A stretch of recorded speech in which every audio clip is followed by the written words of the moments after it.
bienvenidos. A pesar del frío, bueno, pues aquí estamos, pero gracias a Dios. También bienvenidos los que están atrás de su pantalla. Vamos a abrir nuestra Biblia, hermanos, en el Salmo 29, ya lo leímos al principio. Es el Salmo que nos tocó meditar el día de hoy. Vamos a estar leyendo 3 salmos para terminar el año, ya es la última semana del año. Estamos ahí, vamos a leer solamente los 2 primeros versos y oramos. Dice así: tributad a Jehová, oh hijos de los poderosos, dad a Jehová la gloria y el poder, dar a Jehová la gloria debido a su nombre, adorar a Jehová en la hermosura de la santidad. Oramos. Señor, en esta noche le damos gracias, Padre. Gracias, Señor, por el gran privilegio que nos das de poder estar aquí, de poder, Señor, tener comunión primeramente con usted, pero también con su iglesia. Gracias por esa oportunidad, Señor, que usted nos da día con día. En esta hora queremos depositar este tiempo en sus manos. Que sea usted quien nos hable, que sea usted quien nos enseñe. Realmente queremos ser dirigidos, queremos ser guiados por usted. Pedimos, Señor, que si alguna área de nuestra vida aún no se doblega delante de usted, que usted esté quebrantando nuestro corazón, Señor, con su palabra, con su voz. Que realmente así, Señor, como desmenuza los montes, que así haga con nuestro corazón si hay algo que no se quiere doblegar, Señor. Que realmente usted esté haciendo esa obra completa en nuestras vidas el día de hoy, Señor. Gracias le damos, Señor. Y toma, Señor, el control de este tiempo y sea, Señor, su voz, su palabra gobernando en este tiempo. Gracias, Señor. En el nombre de Jesús. Amén. Bueno, antes de iniciar el tema, quiero mencionar 3 cosas acerca del libro de Salmos. Vamos a estar solamente meditando 3 capítulos y vamos a ir así como va. Hoy nos tocó el 29, nos va a tocar el 30 y el 31, ¿verdad? También estos 3, bueno, el 31 se va a dividir creo que en 2 partes para que acabemos juntamente con el año 31. Entonces, 3 características del libro de Salmos, hermano. Solamente voy a mencionar esto porque no vamos a meditar todo el libro, ¿verdad? Una característica de este libro es que parte o son oraciones y cantos que parten del hombre hacia Dios. Los demás libros de la Biblia es palabra de Dios enviada hacia quién, hermanos. Hacia el hombre, ¿cierto? Sí. La palabra de Dios viene hacia el hombre. Pero el libro de Salmos comienza partiendo del hombre hacia quién? Hacia Dios. ¿Sí? Esta es una característica importante. Otra característica que tiene el libro de Salmos, hermano, es que a veces nosotros podemos pensar que solamente son como cantos bonitos que fueron inspirados. Y sí, son cantos bonitos, pero en realidad es la vida del creyente. Lo que nosotros leemos en cada salmo, el salmista lo vivió. No es algo que se le está ocurriendo, sino realmente es algo que ellos viven o vivieron y que es nuestra vida también. Pero todo está basado, hermanos, en el Salmo 1 y 2. ¿Qué habla el Salmo 1 y 2? Acerca de que en la ley de Jehová está su delicia y en su ley medita de día y de noche. Y a partir del del capítulo 3, nosotros vamos a empezar a ver esa persecución. Tal vez dificultades, tal vez problemas, enfermedades. De esto nos hablan los salmos, de salvación. Y esto es la vida del creyente. Por eso tal vez nos identificamos mucho con los salmos. ¿Por qué? Esta es la tercera parte. Porque en los salmos descansan todas nuestras emociones, hermanos. Muchas veces nosotros, los salmistas, voy a decir así, reflejado en nosotros, ¿cómo empieza muchas veces un problema en el salmista? Tal vez no entendiendo cuál es el problema, pero ¿cómo termina el salmo? En confianza, confiando en Dios, aunque muchas veces no entienda qué le pasa. Muchas veces también puede estar en una situación de tristeza, pero termina con gozo el salmo. Y así es nuestra vida, hermanos. Muchas veces se puede acordar tal vez de su enfermedad, de su pecado, pero ¿cómo termina? Acordándosele de la salvación de Dios. Estos son varios salmos, pero también hay salmos que nos animan ¿a qué? A adorar a Dios, a exaltar a Dios por lo que Él es. Y es el salmo que vamos a ver hoy, hermanos. El Salmo 29 es un salmo, yo creo que ya lo meditamos la mayoría en la mañana, ya también oímos un podcast, ¿verdad?, de este salmo, pero vamos a dividir, hermanos, el salmo en 3 partes. Yo lo dividí así. La primera parte es el verso 1 y 2, la gloria de Dios en los cielos. Y del verso 3 hasta el verso 9, la primera parte es la gloria de Dios en la creación o en las manifestaciones. Y tercero, que es el verso 9, la segunda parte es la gloria de Dios en el templo. ¿Sí? Y si quiere vamos a verlo, mire lo que dice ahí. Ya leímos el Salmo, leímos el verso 1 y 2 que dice: tributad a Jehová, oh hijos de los poderosos, dad a Jehová la gloria y el poder, dar a Jehová la gloria debido a su nombre, adorar a Jehová en la hermosura de la santidad. ¿Por qué estoy poniendo esta primera parte como la gloria de Dios en los cielos, en los lugares celestiales, hermanos? Porque dice ahí: tributad a Jehová, oh hijos de ¿qué? De los poderosos. ¿Quiénes son estos poderosos? Dios, hermano. Dios. ¿Quién más? Jesucristo. ¿Quién más es poderoso? El Espíritu Santo. Pero aquí a estos hijos no se refiere, podríamos decir, al hombre, sino a los seres celestiales. Ustedes recuerdan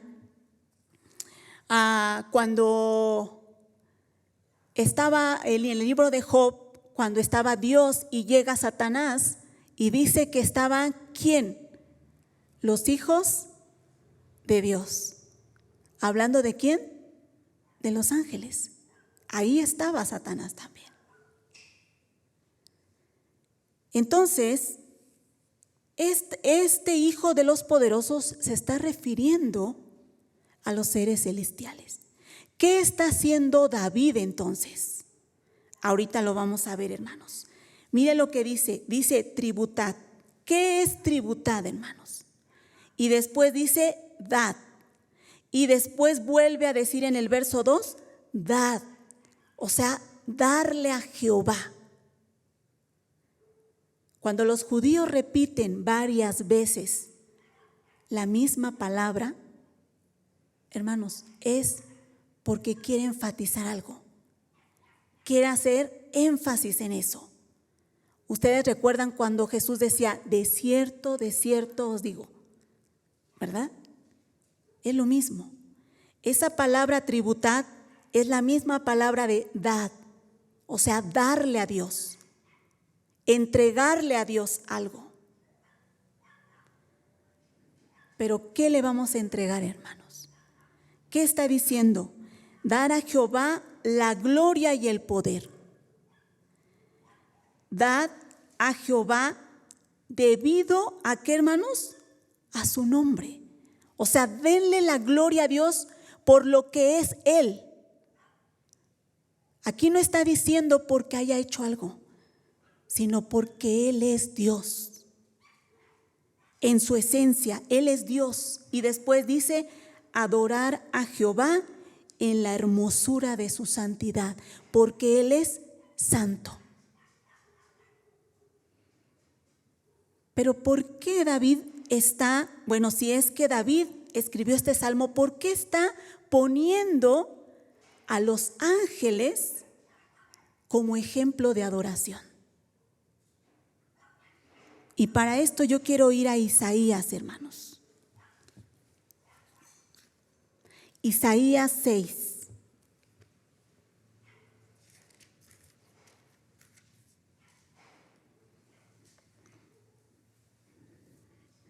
Dice así, en el año que murió el rey Usías, dice, vi yo al Señor sentado sobre un trono alto y sublime, y sus faldas llenaban el templo.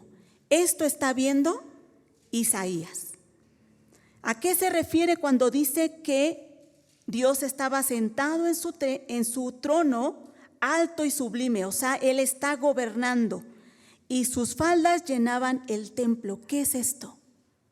Que Dios está también aquí en la tierra. Dice, por encima de Él había serafines. ¿Qué es esto, hermano?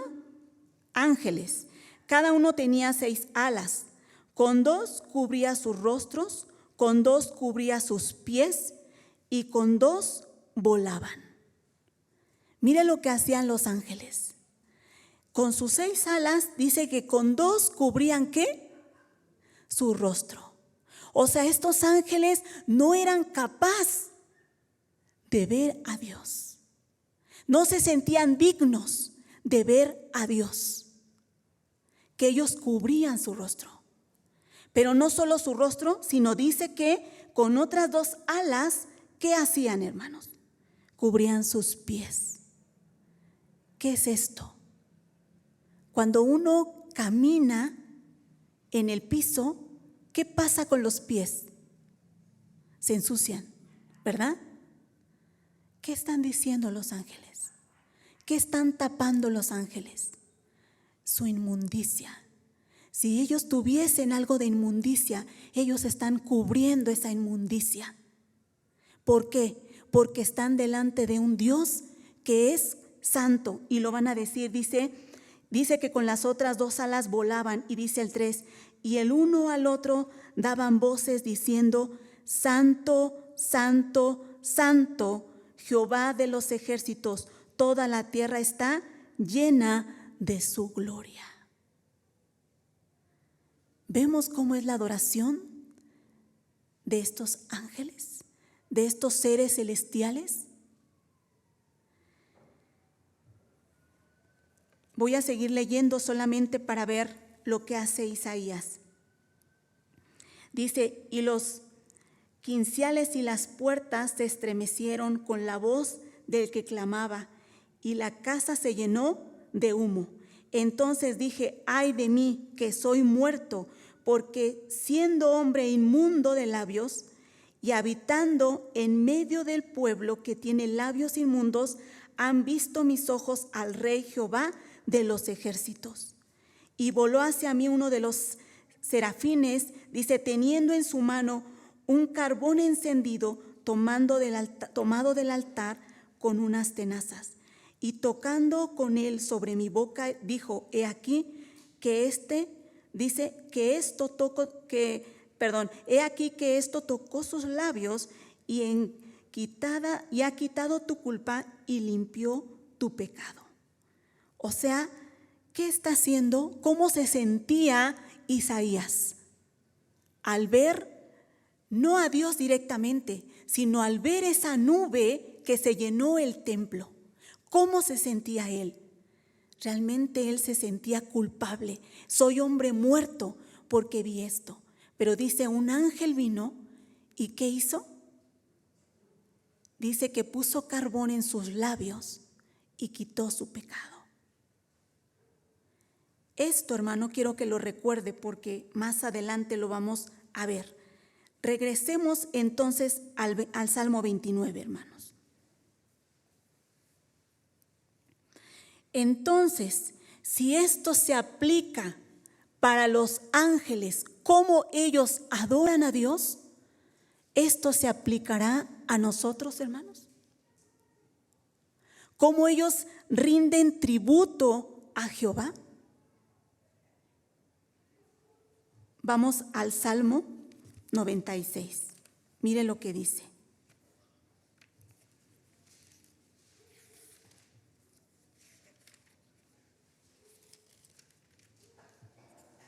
Siete, 9. Mire lo que dice: tributad a Jehová, oh familias de los pueblos. Entonces, ¿qué está diciendo? Ahora sí se refiere ¿a quién? A los seres humanos. Dice: tributad a Jehová, oh familias de los pueblos, dad a Jehová la gloria y el poder, dar a Jehová la honra debido a su nombre, traed ofrendas y venid a sus atrios, adorar a Jehová en la hermosura de la santidad, temed delante de él toda la tierra. Hermanos, no solo los ángeles tienen a qué tributar de esta manera a Dios, sino dice en el Salmo 96 que también todas las familias de la tierra. Entonces pensemos, hermano, ¿cómo tributamos a Dios? ¿Qué le entregamos a Dios? ¿Cómo es nuestra adoración? ¿Cómo es lo que nosotros le venimos a entregar a Dios? La Biblia nos está enseñando que no podemos dar cualquier cosa, que no nosotros podemos acercarnos a Dios como querramos, de cualquier manera. La Biblia no está enseñando esto, hermano. Esto es algo importante. Ese Dios es santo, que bastó el pecado de un hombre. ¿Para qué? Para que fuese desechado de la presencia de ese Dios que es santo. Bastó el pecado de un hombre para que ese pecado pasara a toda la humanidad. Tenemos a un Dios realmente santo.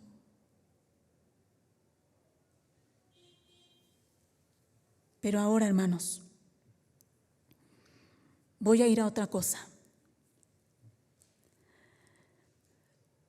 Hay ángeles que pecaron delante de Dios y que fueron desechados de la presencia de Dios, ¿cierto?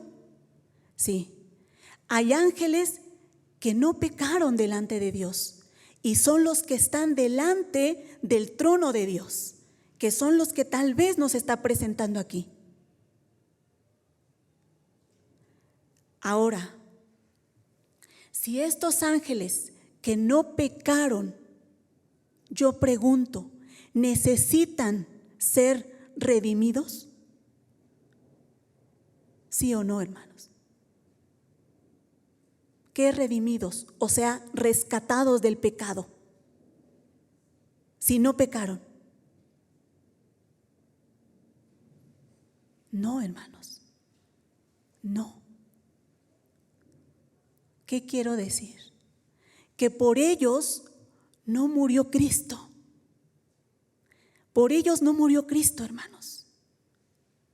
Ellos no habían pecado, pero por nosotros sí murió Cristo. Nosotros sí necesitábamos ser redimidos, rescatados de nuestros pecados.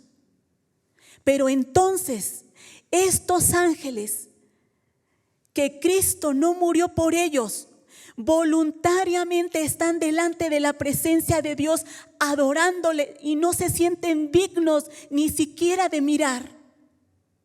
Y si hubiese alguna inmundicia en ellos, ellos cubren esa inmundicia.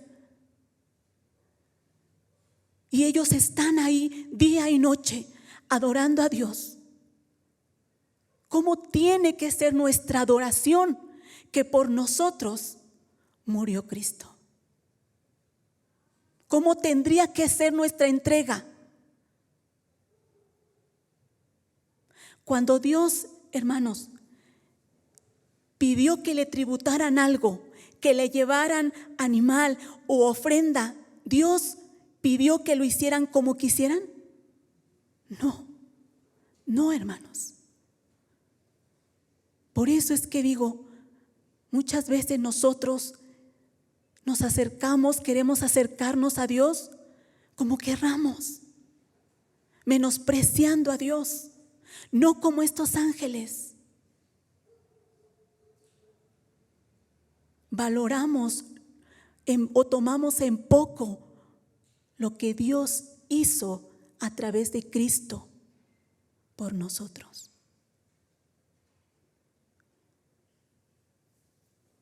Porque muchas veces, hermanos, nos podemos solamente acercar a Dios cuando le necesitamos. Nos podemos acercar a Dios cuando estamos pasando problemas. No nos basta la salvación que Él nos dio. Queremos más y más de este mundo, de esta tierra.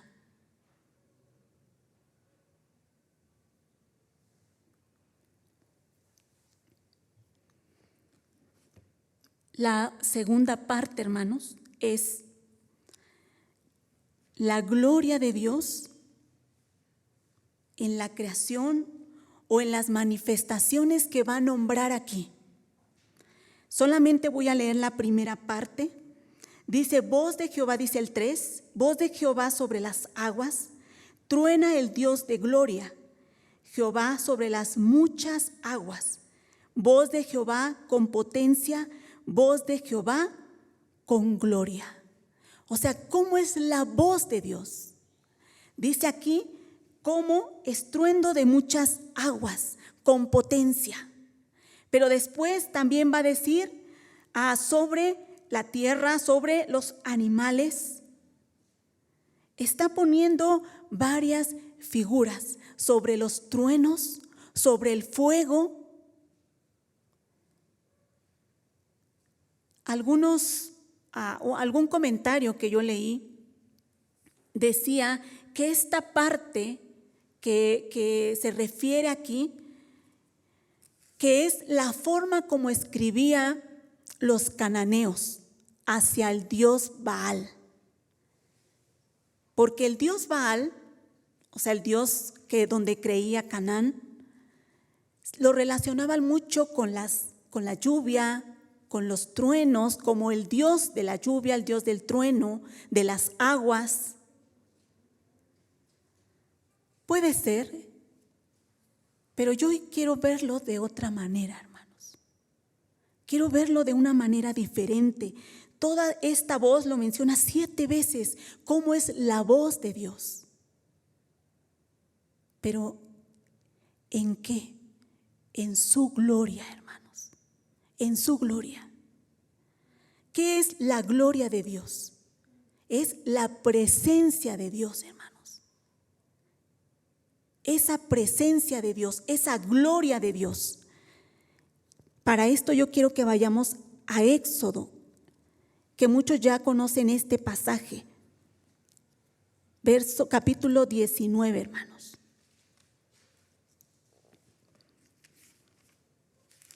Cuando Dios está en el monte Sinaí. versículo 16, dice así: aconteció que al tercer día, cuando vino la mañana, vinieron truenos y relámpagos, y espesa nube sobre el monte, y sonido de bocina muy fuerte, y se estremeció todo el pueblo que estaba en el campamento. Y Moisés sacó del campamento al pueblo para recibir a Dios, y dice así: y se detuvieron al pie del monte. Dice así: todo el monte Sinaí humeaba, porque Jehová había descendido sobre él en fuego, y el humo subía como el humo de un horno, y todo el monte se estremecía en gran manera.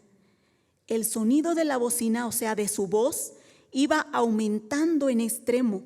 Moisés hablaba y Dios le respondía con voz tronante. Y descendió Jehová sobre el monte Sinaí, sobre la cumbre del monte, y llamó Jehová a Moisés a la cumbre del monte, y Moisés subió. Hermanos, ¿cómo se manifestó Dios en ese momento? Con truenos, relámpagos, humo, espesa nube, dice también. Como su voz era como sonido de un trueno. Y de los versos que nosotros meditamos, del verso 3 al 9, es lo mismo. O sea, David está interpretando de esta manera cómo él ve la gloria de Dios, la presencia de Dios. Para él, ¿cómo es esa presencia? O sea, es algo tan grande, tan extraordinario, vamos a decirlo así, que él lo va a presentar de esta manera, que la voz de Dios es como trueno, que él desgarra los árboles, deja los desiertos sin árboles, sin nada. Es la forma en que David está expresando cómo él ha experimentado a ese Dios. Porque realmente no hay palabras realmente para nosotros definir a Dios. Por eso, hermanos, cuando en el monte Sinaí dio los 10 mandamientos, el primer mandamiento que dio fue que no se hiciese ninguna imagen de ese Dios. ¿Por qué, hermanos? Porque una imagen, un ídolo, no puede representar lo que es ese Dios, la grandeza de ese Dios.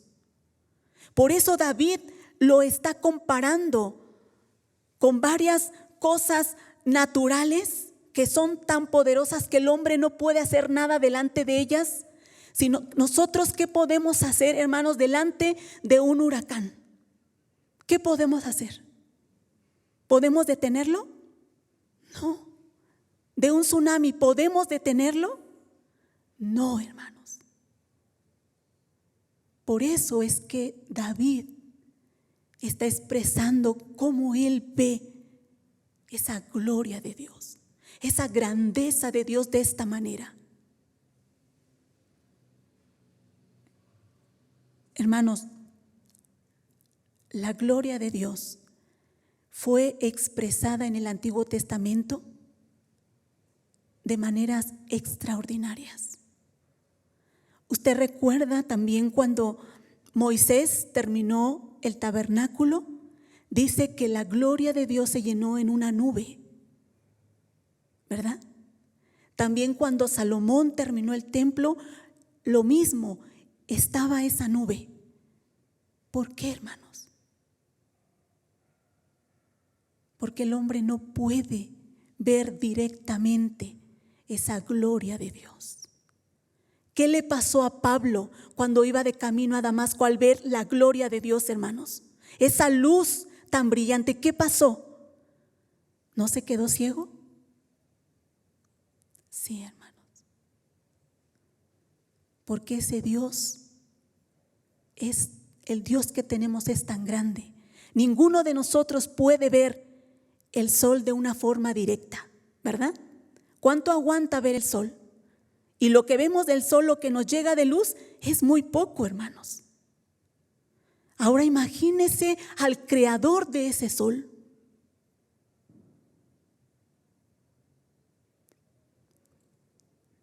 Pero, hermanos, esto yo lo quiero comparar con lo que dice Juan capítulo 1, hermanos.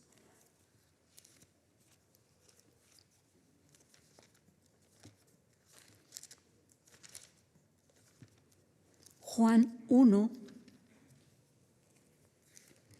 Solamente vamos a leer algunos versos. Dice así: en el principio era el Verbo, y el Verbo era con Dios, y el Verbo era Dios. ¿Quién es este Verbo, hermanos?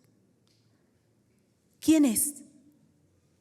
Jesucristo, ¿sí? Jesucristo es el Verbo, y el Verbo era con Dios, y el Verbo era Dios. O sea, está diciendo que Jesucristo también es Dios. Pero este Verbo, ¿qué pasó con este Verbo? Mire lo que dice el verso 4. En él estaba la vida, y la vida era la luz de los hombres. La luz en las tinieblas resplandece, y las tinieblas no prevalecieron contra ella. Dice el verso 9. Aquella luz verdadera que alumbra a todo hombre venía a este mundo. O sea, este Verbo vino como la luz de los hombres. Esa luz que alumbra a todos los hombres, ¿verdad? Ahora yo le pregunto, hermano, ¿para qué sirve la luz?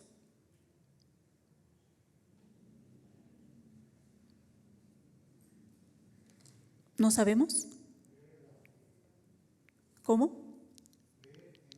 Muy bien, para ver en la oscuridad. La luz nos ayuda a ver, ¿sí? En esas tinieblas. La luz echa fuera la oscuridad. Pero ahora, esta es una parte. Otra parte, hermanos. Si usted tiene una planta y le da la luz del sol, ¿esa planta qué tiene? ¿O la luz del sol para qué le sirve? Para que esa planta ¿qué tenga? Vida, ¿verdad? ¿Sí? Hermanos, esto es lo que Jesucristo vino a hacer en nosotros. Nos vino realmente a hacer ver en medio de la oscuridad, pero también nos vino a dar ¿qué? Vida. Sigamos, dice 10. En el mundo estaba, y el mundo por él fue hecho. Dice, pero el mundo no le conoció. ¿A quién? ¿A esta luz o a este Jesús? A los suyos vino, y los suyos no le recibieron, dice así. Mas a los que le recibieron, a los que creen en su nombre, les dio potestad de ser hechos hijos. ¿De qué, hermanos? De Dios. Vamos a parar aquí y vamos a entender esto, hermanos. Dice, a los suyos vino y los suyos no le recibieron, pero a los que le recibieron, a los que creen en su nombre, les dio potestad de ser hijos de Dios.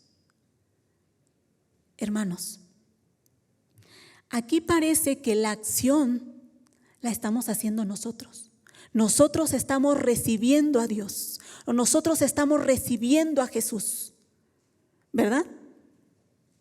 Pero la Biblia nos dice que estábamos muertos. ¿Un muerto puede recibir a Jesús? ¿Un muerto puede aceptar, puede decir yo acepto?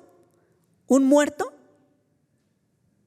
Un muerto no puede hacer nada porque está muerto. Entonces, veamos el siguiente verso. Los cuales no son engendrados de sangre, ni de voluntad de carne, ni de voluntad de varón, sino de Dios, hermanos. Sino de Dios. Hermanos, el que nosotros hayamos tenido una nueva vida no parte de nosotros. No es porque nosotros no lo merecíamos, no es por nosotros. El que nosotros hayamos tenido una vida nueva, el que nuestros ojos hayan sido abiertos, la luz del Evangelio haya resplandecido en nosotros, no fue por nosotros, hermanos. Dice aquí, no es por voluntad de varón, no es por sangre, sino es por la voluntad de Dios. Y voy a poner este ejemplo. Cuando usted o como hijos, nosotros le dijimos a nuestros padres, ¿queremos nacer? ¿Sí? No, ¿verdad? No. Entonces, ¿fue decisión de quién? De nuestros padres. O sea, ambos se pusieron de acuerdo y dijeron, queremos tener un bebé. ¿Verdad? Sí. Ninguno le dijo, yo quiero nacer. Lo mismo pasa con Dios, hermano. Él, que es nuestro Padre, Él decidió que nosotros naciéramos de nuevo. Él decidió que la luz del Evangelio viniera a nosotros. No fue por nosotros. Esto es gracia, hermano. Este es el regalo. Pero ¿para qué, hermanos? ¿Para qué? Es el verso que quiero llegar. 14. Aquel verbo fue hecho carne y habitó entre nosotros, y vimos su gloria, gloria como del unigénito del Padre, lleno de gracia y de verdad. Hermanos, solo una persona que ha nacido de nuevo, solo una persona que le ha llegado la luz, puede ver la gloria de Dios manifestado en ¿quién? En Cristo Jesús. En Cristo Jesús. Él es la gloria manifestada en esta tierra. Entonces pensemos, hermanos, los hombres del Antiguo Testamento los cubría una nube. No podían ver esa gloria, no tenían completa esa revelación de esa gloria de Dios. Nosotros, por voluntad de Dios, por regalo de Dios, hermanos, nacimos porque Dios así lo quiso. Nos abrió nuestros ojos y ahora podemos ver a quién, esa gloria de Dios, ese Jesús en nosotros. Y de la misma manera como aquellas manifestaciones extraordinarias que nos presentaba el Antiguo Testamento, el Nuevo Testamento, cuando vino Jesús, que es la gloria de Dios, ¿qué hizo, hermanos? Manifestaciones extraordinarias. No calmó el mar, no resucitó, no levantó al paralítico, no echó fuera demonios. ¿Para qué hizo todo esto, hermanos? Para que se dieran cuenta que Él era el Mesías prometido, que Él era la misma imagen de Dios, que Él venía del Padre, que Él era el Rey que había de venir.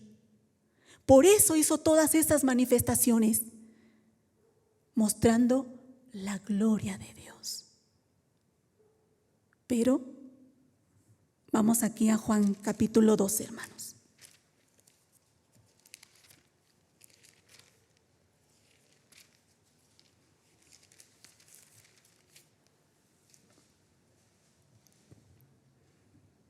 Dice el 37, 12:37. Pero a pesar de que había hecho tantas señales delante de ellos, no creían en él. Dice, para que se cumpliese la palabra del profeta Isaías que dijo, Señor, ¿quién ha creído a nuestro anuncio? ¿Y a quién se ha revelado el brazo del Señor? Por eso no podían creer, porque también dijo Isaías, cegó los ojos de ellos y endureció su corazón, para que no vean con los ojos y entiendan con el corazón y se conviertan y yo los sane. Dice el 31, Isaías dijo esto cuando vio su gloria y habló acerca de él. Este 41, hermanos, tiene que ver con Isaías 6 que vimos cuando Isaías dice que vio su gloria, que vio la gloria de Dios y él se sintió hombre muerto. Pero hermanos, Juan lo está interpretando que Isaías vio la gloria de él. ¿De él de quién? De Jesucristo. Isaías en ese templo estaba viendo la gloria de Jesucristo. Ahora, hay algo que nos dice los versos siguientes. Dice, con todo eso aún de los gobernantes, dice que muchos creyeron en él, pero a causa de los fariseos no le confesaban para no ser expulsados de las sinagogas, porque amaban más la gloria de los hombres que la gloria de Dios.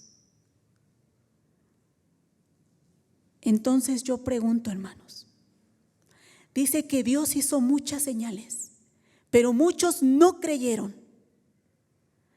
Muchos cerraron sus ojos, cerraron su corazón para no ver a esa gloria.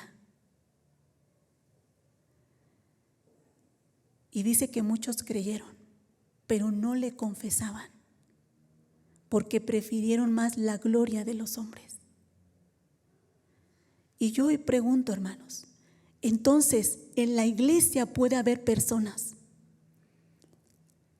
que dicen creer y que no han visto la gloria de Dios. Sí, hermanos, sí, tristemente sí. Dicen que creen, pero en realidad no. Pero que estos fariseos no eran los que iban a la ley, no es que cumplían todas las reglas y aún más. Sí, pero aún así no veían la gloria de Dios. Hermanos, esto es muy delicado, porque una persona puede leer aún la Biblia y puede ser que sus ojos sigan cerrados.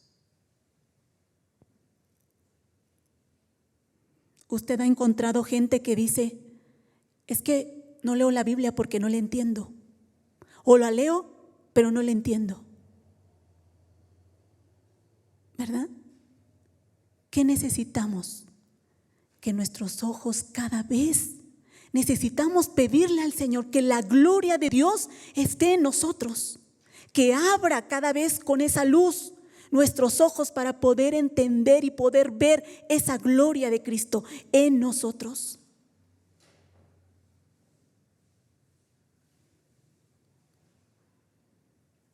Hermanos, regresemos al Salmo. Voy a ir terminando.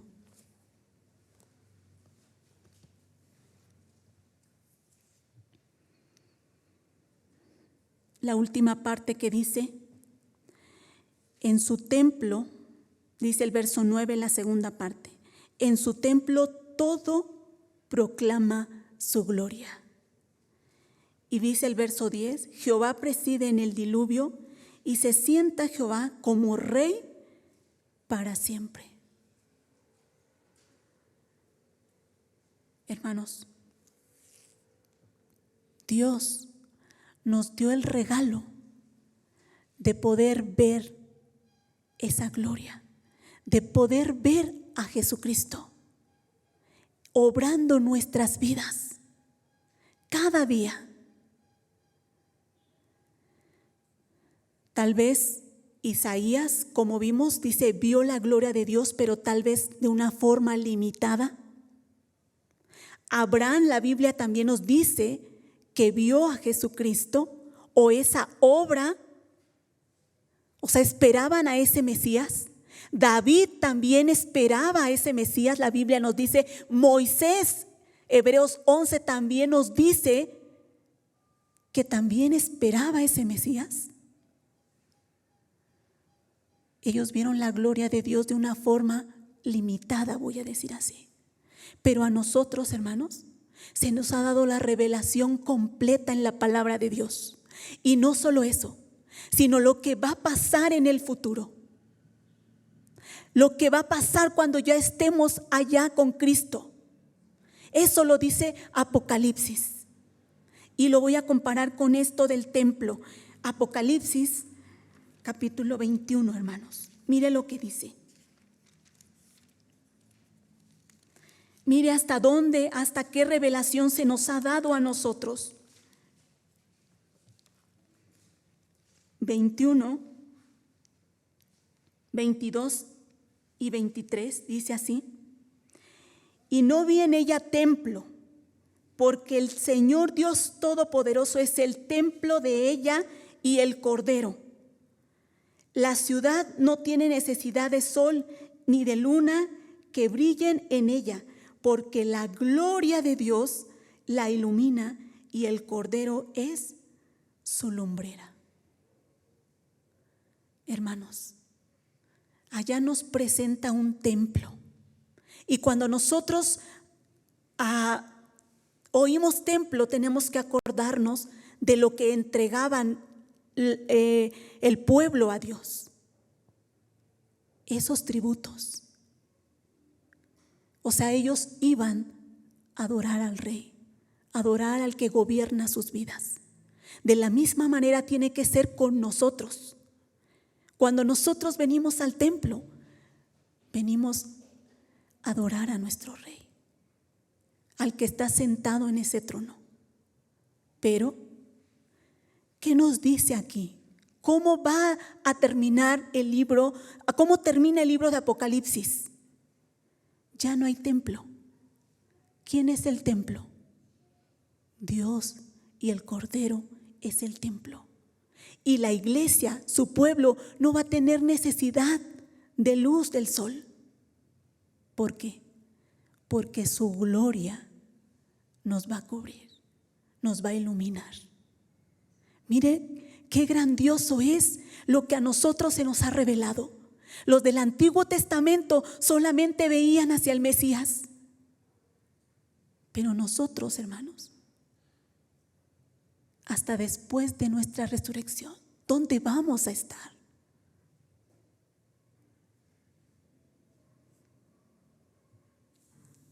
Y yo entonces vuelvo a preguntar, hermanos,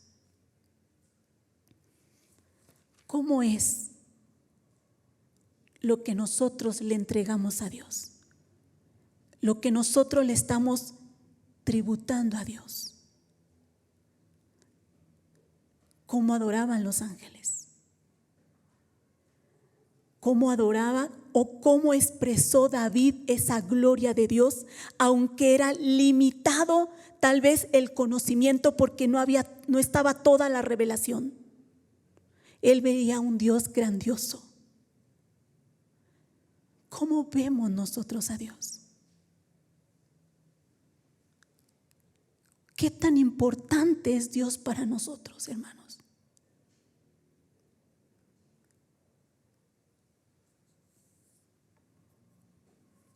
Y voy a terminar con los dos últimos versos. Con el último verso, 11.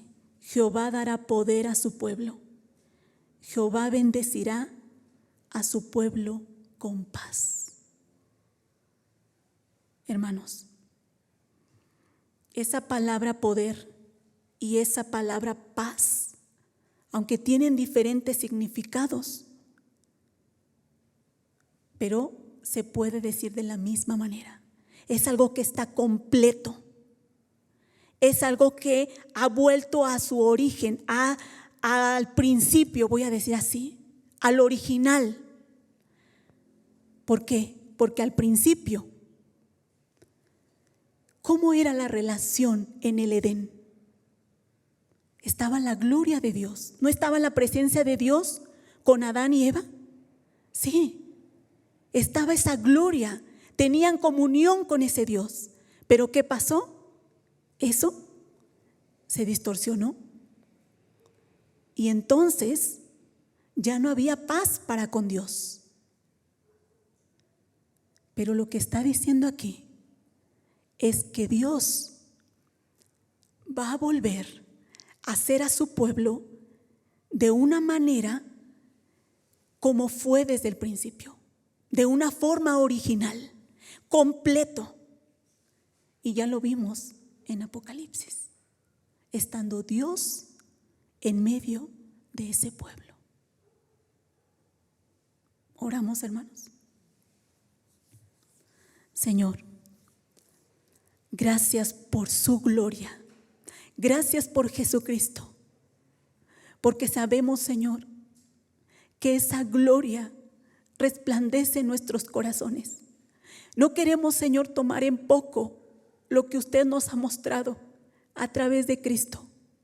Señor, queremos que cada día que nos acerquemos a su palabra, que nos acerquemos a su presencia, Señor, que esa luz brille en nosotros para que cada vez, Señor, vaya disipando las tinieblas que muchas veces todavía hay en nosotros, para que realmente, Señor, nuestra vida esté llena de su gloria, esté completamente llena de su gloria, que ni siquiera, Señor, haya cabida para nuestro yo, para nuestros deseos, porque la vida no se trata de nosotros, la vida se trata de usted.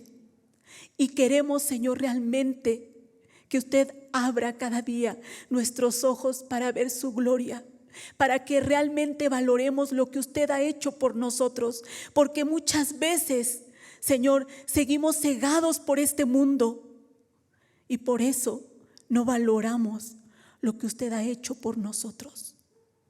Gracias, Señor. Gracias por Jesucristo. Gracias por esa obra maravillosa. Gracias por el regalo tan grande que nos ha hecho nacer de nuevo. Somos nuevas personas, no porque nosotros, Señor, lo mereciéramos, sino por su gracia, por su regalo inmerecido.